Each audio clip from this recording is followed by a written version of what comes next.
Ay, ma.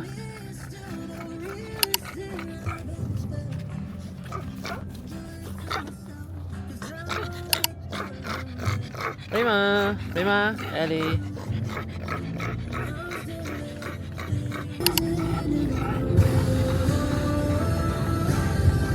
Hello, today is April 19. It's our monthsary, wedding monthsary. And currently, din-drop off ni Gerald yung mga aso namin kasi today is our Babymoon. I'm 27 weeks. And, ayan, nandito kami ngayon sa pet hotel. So, din-drop off yung mga aso. Overnight lang naman kami since hindi na kami nag-beach or malayong lugar para hindi na rin hassle. And para di na rin matagal, actually minsan, bukod sa expenses of course, nasisepangs din kami sa mga aso pag matagal kaming wala. So, ayun, ako muna nag-drive kasi siya ang nagbaba ng lahat ng gamit, pati lahat ng aso. Actually, pag ganitong dinadrop off namin, nasisepangs din ako. But yeah, and then after that, we're on our way to our destination.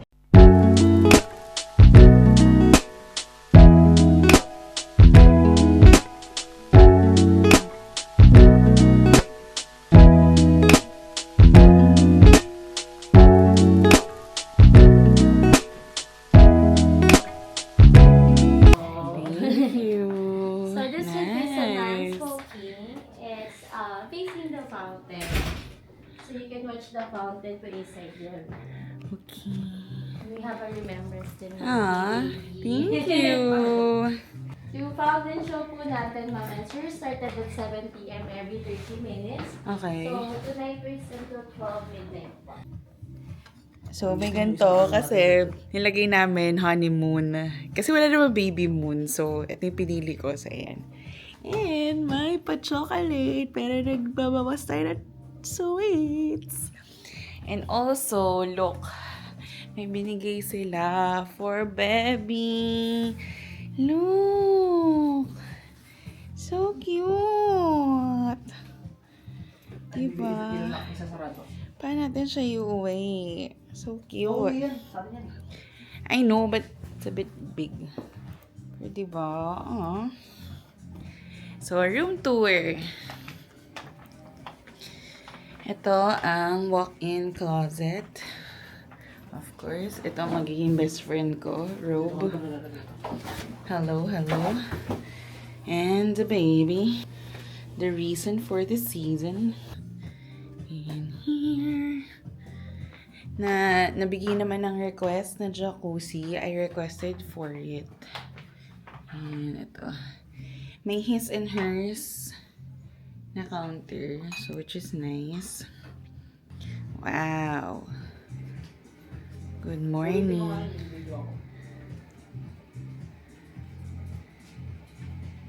Ayan. Perfect. Meron kami nung fountain view. So, dito yung fountain show later.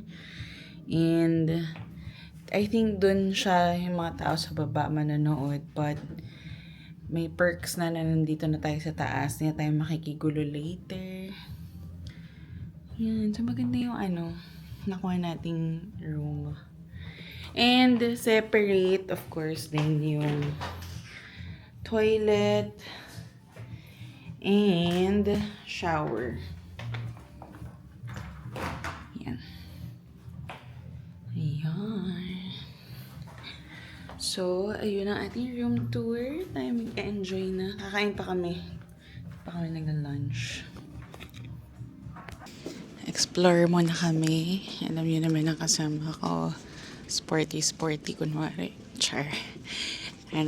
Check namin yung gym. Because they said the gym is 24 hours. Asa buntis, mabagal na ako maglakad. Dulong-dulo naman talaga po. Grabe naman. Nakailang steps na kaya ako today. I-check natin by the end of the day kung makailang steps na ako.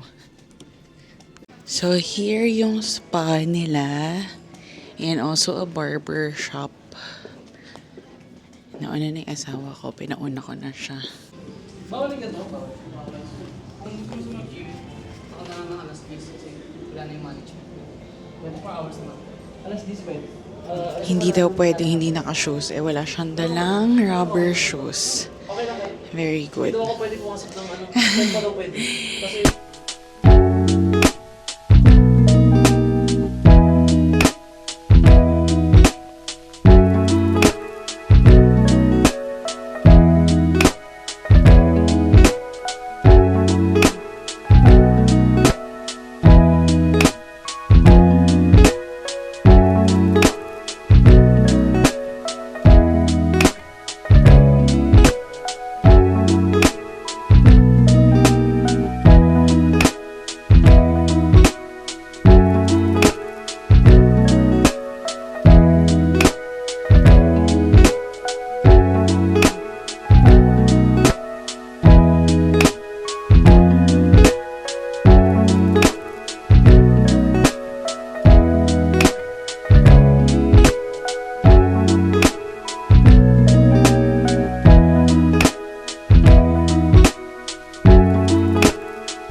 Pagod na buntis.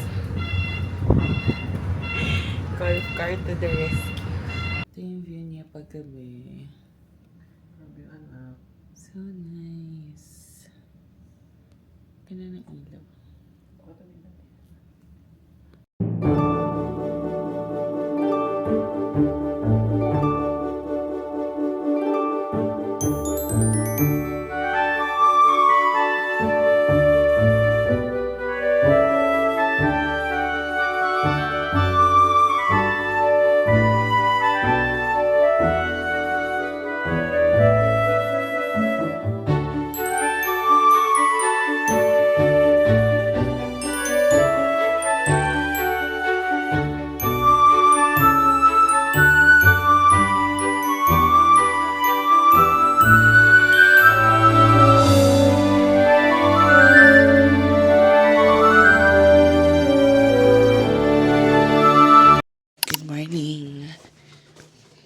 Hindi na kami naka-vlog kagabi. So, nag-dinner lang kami sa Mary Grace.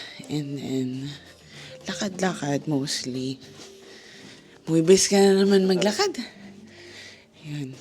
Buwibis na siya maglakad kasi gutom na siya. So, we are on our way sa breakfast. Kain kami. Baba na tayo sa ating breakfast. Good morning. Ito na. Excited.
Done na kami check out. Punta kami ng IKEA. Bili kaming gamit ni baby. Para productive since nasa south na kami. Na-relax naman kami. And maganda service nila, no? Bait sila. Mabait yan. Welcoming. Hindi sila parang, alam mo yung mga elitista. Ganun. So, yeah, okay naman.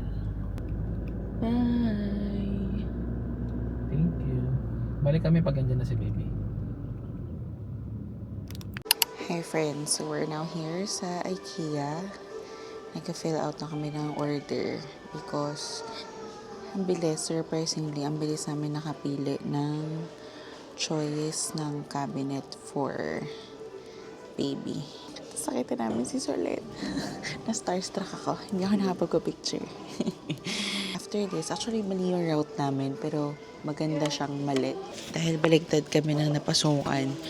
Buti yung napasukan namin is diretso yung cabinets na hinahanap namin or drawers. And yeah, so cabinet lang naman yung kailangan namin for baby. And then na big item. The rest is sa baba na. Mga loose items na. So happy. Ang bilis namin.